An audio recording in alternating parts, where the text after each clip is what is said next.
Assim que entrei no restaurante, senti que tinha alguma coisa errada. Estava tudo quieto demais, educado demais, aquele tipo de silêncio estranho, quando parece que todo mundo está só esperando alguém tropeçar para rir depois.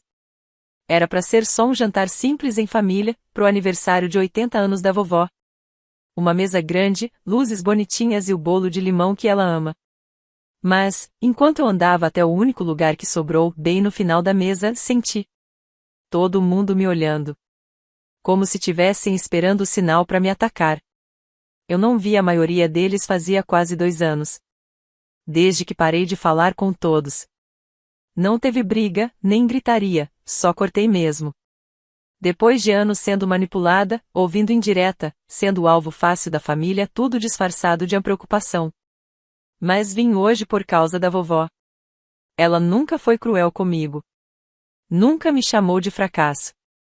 Nunca torceu o nariz quando eu dizia que queria algo diferente da vida. Todo mundo estava quieto, parecendo areia movediça. A vovó me viu primeiro, me abraçou apertado e sussurrou: "Que bom que você veio." Eu sorri. Não ia perder isso. Foi aí que vi minha irmã, Chloe. A mesma cara de superior, o mesmo cabelo liso, o sorriso perfeito. Ela não acenou. Nem piscou. Só se jogou na cadeira como se já tivesse vencido alguma competição que eu nem sabia que existia. O jantar foi devagar. Conversa forçada, copos batendo por causa de piadas sem graça. Aí, na hora da sobremesa, a Chloe pigarreou. Antes da gente cortar o bolo da vovó, ela disse: "Tenho uma coisinha para mostrar." Pegou uma pasta marrom e bateu na mesa. Já que nossa querida Sabrina anda falando por aí da nova vida incrível dela, do negócio, do sucesso, achei que seria bom a gente checar os fatos. Teve risada, teve gente bufando. Meu pai riu escondido no guardanapo. Meu tio até se inclinou para frente, esperando o barraco. E Chloe? Chloe sorriu daquele jeito de quem esperou meses por esse momento. Na real, eu também contratei um detetive particular, só para ver se as histórias dela batiam. Ela olhou direto para mim. Que tipo de irmã eu seria se não protegesse a família da ilusão? Disse ela. Eu nem pisquei. Só fiquei olhando para ela, firme, enquanto ela entregava a pasta para a vovó. As mãos da vovó tremiam quando abriu. Primeira página, um título. Segunda, uma frase destacada. Ela leu. A boca dela se abriu devagar. Depois, começou a virar as páginas uma por uma. Foi aí que o rosto dela mudou. Mas não com dúvida. Nem com vergonha. Mudou de choque mesmo. Ela passou a pasta, bem devagar, pro meu pai. Ele pegou, fechou a boca, olhou para Chloe, depois para mim, e, pela primeira vez na vida, pareceu com medo. O sorriso da Chloe começou a sumir. Porque ali, preto no branco, tava a verdade, mas não a minha verdade. A dela. Meu nome é Sabrina Lane. E, de onde quer que você esteja vendo esse vídeo agora, fica comigo.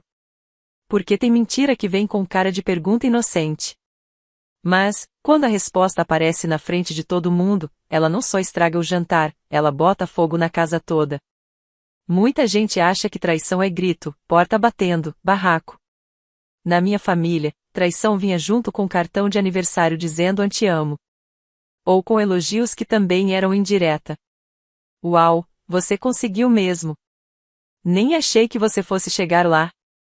Você tá indo melhor do que eu imaginava. Que bom. Só não deixa subir a cabeça. Você sempre foi muito sensível, e gente assim tem dificuldade de vencer. Chloe, minha irmã, era quem arquitetava tudo. Sempre educada, calma, bem arrumada, mesmo quando estava me destruindo por dentro. Ela sabia como sorrir e cortar ao mesmo tempo. E eu era o contrário.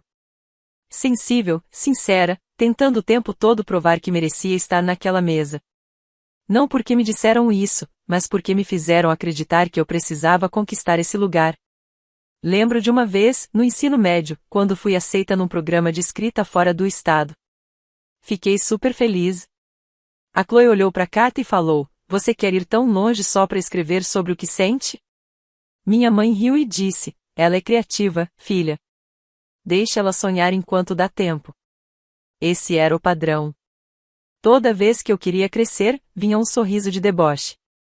Todo limite que eu colocava era visto como ofensa. Cada coisa que eu conquistava, eles diminuíam ou fingiam que tinham parte nisso. Quando finalmente fui embora, não fisicamente, mas por dentro, não teve escândalo. Foi tudo no silêncio. Um dia, só parei de responder os grupos de família, as ligações cheias de culpa, as mensagens que não eram perguntas, mas armadilhas. Comecei tudo de novo numa cidade nova. Trabalhei em 3 empregos só para conseguir me manter. Criei uma marca de produtos feitos à mão, tudo no apertamento de um quarto, sem aquecedor e com uma janela quebrada. Eu não contei nada para eles. E foi isso que mais doeu. Não foi porque eu tinha falhado, mas porque eu poderia ter vencido sem ela por perto para ver. Ela não me procurou quando eu sumi do grupo da família. Não apareceu quando eu não fui no Natal ou no Dia de Ação de Graças. Mas, meses depois, quando postei um anúncio discreto, uma foto do meu pequeno estúdio, com uma plaquinha dourada que dizia, encontrei ela e o Criador, ela me mandou mensagem em minutos.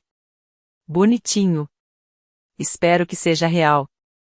Eu nem respondi. E ali, naquele momento, eu entendi. Ela não estava curiosa. Não estava com saudade. Ela se sentiu ameaçada.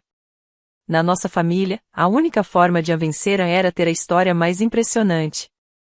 E agora ela tinha contratado gente de fora, estranhos, para destruir a minha. Ela não queria só me pegar numa mentira. Ela queria me puxar de volta pro silêncio.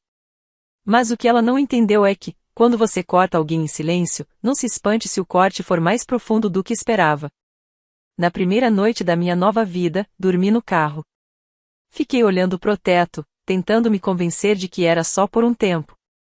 Só um desvio no caminho, não o destino final. Era janeiro. A respiração embaçava os vidros. Enrolei meu casaco 2 vezes em mim mesma e usei o moletom como travesseiro. Ninguém sabia. Nem meus pais. Nem Chloe. Nem os amigos que curtiam minhas fotos bonitas no Instagram. Eu continuava postando, só para manter a aparência. Porque se eu contasse, já sabia o que iam dizer. Por que você se mudou sem emprego? Você sempre complica as coisas. É isso que acontece quando se persegue sonho impossível. Então, eu calei. Consegui um emprego num restaurante. Depois, outro numa livraria. E mais um limpando escritórios à noite. Dormia entre os turnos. Comia sopa enlatada. Apresentava minha ideia de negócio para mim mesma, enquanto esfregava o chão às 2 da manhã. Desenhei meu primeiro produto no notebook emprestado, na biblioteca pública. O segundo, no chão do banheiro do estúdio que finalmente consegui alugar. Sem móveis. Só um colchão e um prato. E quando abri minha lojinha online, chorei no primeiro pedido como se tivesse ganhado na loteria, porque, para mim, era isso. Mesmo com tudo que passei, cada cicatriz eu costurei sozinha, em silêncio. E cada pequena vitória, eu comemorei em silêncio também. Ninguém da minha família me ligou para saber como eu estava. E não ligaram porque não queriam saber. Enquanto eu ficasse calada, eles podiam imaginar o pior. Que eu tinha fracassado, que estava arrependida de ter saído. Que sem eles, eu não era ninguém. Eles precisavam acreditar nisso. E, por um tempo, eu deixei. Porque o silêncio, às vezes, é tipo um escudo. Ele esconde a dor, e esconde a culpa dos outros também. Quando a Chloe viu que eu comecei a postar algumas fotos. Imagens bem pensadas, agradecimentos escritos à mão pelos clientes. Manhãs tranquilas de domingo no meu estúdio. Ela não perguntou como eu tinha conseguido tudo aquilo. Ela só decidiu que não podia ser verdade. Porque, se fosse verdade, isso significava que ela passou a vida rindo da única pessoa da família. Que teve coragem de fazer o que ela nunca conseguiu. Ir embora, recomeçar, e vencer. E agora ela queria me desmascarar. Queria provar que tudo era mentira. Mas ela não percebeu uma coisa. Essa vida que ela achava que era falsa. Era a única coisa verdadeira que já existiu na nossa família. Aí, um dia, recebi um e-mail de um ex-colega de trabalho. Assunto: Você não ouviu isso de mim? Dentro, só uma frase. A Chloe tá fazendo perguntas sobre você e não é por carinho. Tinha também um print da conversa dela com um ex-namorado. Ele trabalhava numa agência de investigação privada no centro. Ela estava pedindo um relatório completo sobre mim. Eu li 3 vezes. Depois fechei o notebook e fui fazer um chá. Porque, quando alguém começa a cavar no escuro, esquece que não dá para controlar o que vai aparecer. Eu não entrei em pânico. Por quê? Porque minha vida não foi planejada em detalhes. Ela foi construída aos poucos. Tenho tudo guardado. Formulários de imposto, recibos, registro da minha empresa. Contratos com fornecedores, entrevistas publicadas. Eu levantei essa vida com os dedos cheios de calo e o peito cheio de silêncio. Mas a Chloe não sabia disso.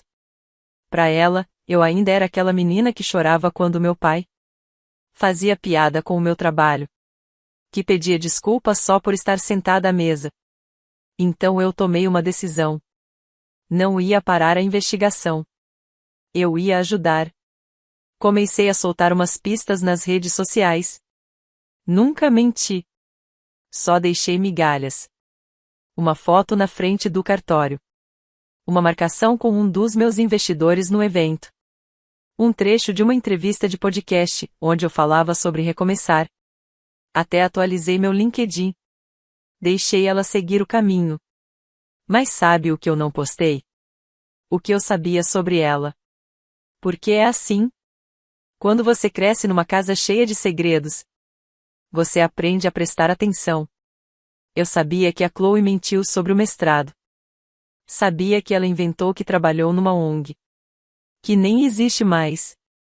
Eu sabia que ela estava pegando dinheiro escondido da empresa de consultoria do meu pai para pagar dívidas do cartão de crédito. Depois, colocava a culpa em erro do sistema. E se os detetives realmente estivessem fazendo o trabalho deles direito? Eles não iam estar olhando só para mim. Iam estar olhando para ela também. Eu não precisei brigar. Não precisei gritar, nem discutir, nem me justificar. Só precisei ficar quieta. Porque a Chloe armou uma armadilha. Mas não percebeu que ela mesma era quem estava no meio dela. É engraçado como um simples papel pode fazer o lugar inteiro ficar em silêncio. A pasta marrom que ela jogou na mesa parecia normal. Mas o jeito que ela sorriu para ela, como se fosse uma arma pronta para usar, já dizia tudo. Acho que a gente merece um pouco de verdade hoje, ela disse. O clima no restaurante mudou na hora. Algumas pessoas até se endireitaram na cadeira. Meu tio chegou a sorrir. Minha mãe baixou a cabeça pro prato, como se dissesse: não é comigo.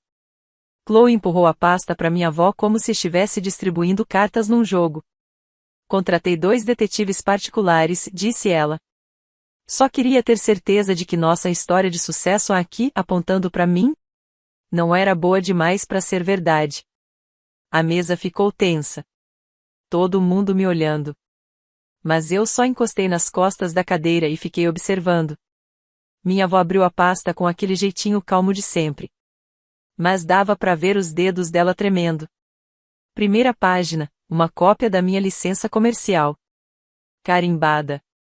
Verificada. Tudo certo. Segunda página, prints do meu painel de vendas online. Gráfico de crescimento, comentários de clientes, e uma nota de um dos detetives. Confirmado. Empresa registrada. Impostos pagos. Nenhum sinal de fraude ou exagero. Minha avó olhou para mim e assentiu com a cabeça. Pequeno gesto. Mas cheio de significado. O sorriso da Chloe ainda estava lá, mas meio torto agora. Ela se inclinou para frente. Pode continuar. E minha avó continuou. Terceira página, fotos. Não minhas. Fotos da Chloe no escritório que não era da tal ONG onde ela dizia trabalhar. Uma cópia do currículo dela, com trechos destacados tipo: sem registro de conclusão do curso aí. Organização inexistente. Quarta página, extratos bancários. Transferências direto da empresa do meu pai para uma conta pessoal. Que nem estava no nome da Chloe. A sala ficou gelada. Aquele silêncio pesado que parece apertar os ossos. As mãos da minha avó pararam na página. Meu pai ficou pálido. O garfo da minha mãe caiu no prato. E a Chloe? Ela pegou a pasta rapidinho. Isso não era para estar aqui, alguém errou, disse, nervosa. Ninguém errou, falei, bem calma. Ela me olhou com os olhos arregalados. E eu só encarei de volta, firme. Você não queria a verdade? Então tá aí. Meu tio pigarreou, tentando disfarçar o constrangimento.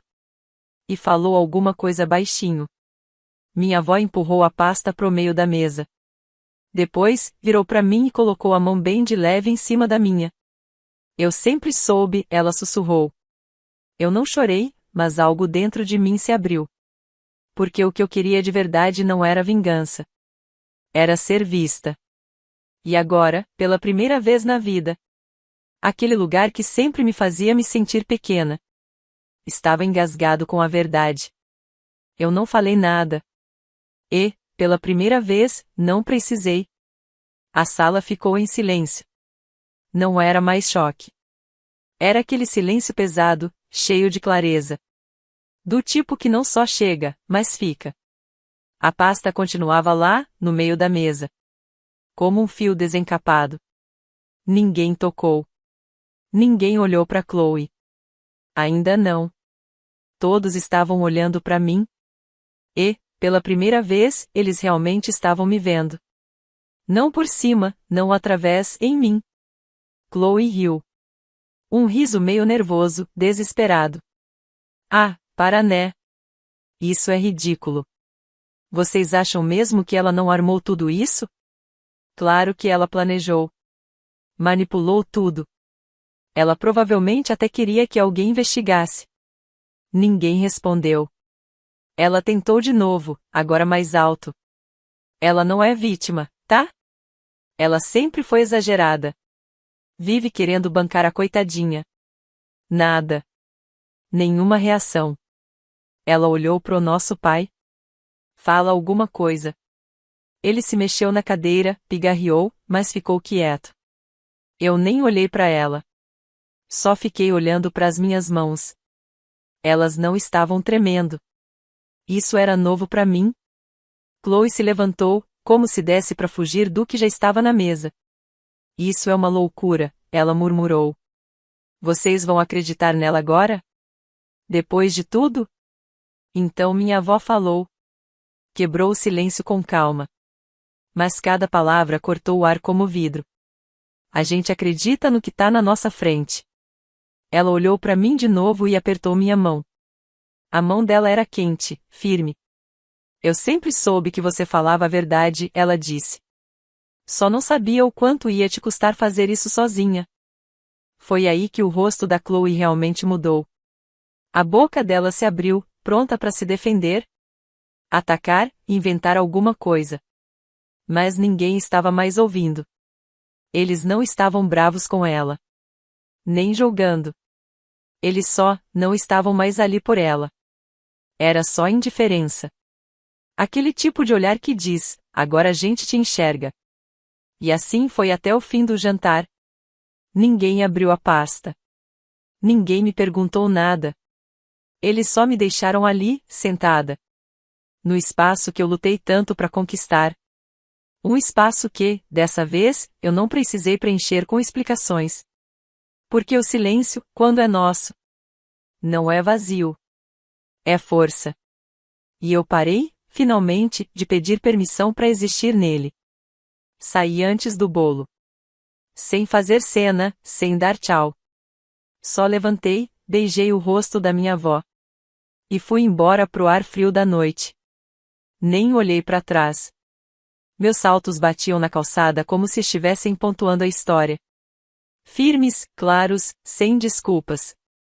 Pela primeira vez, eu não senti que precisava explicar nada.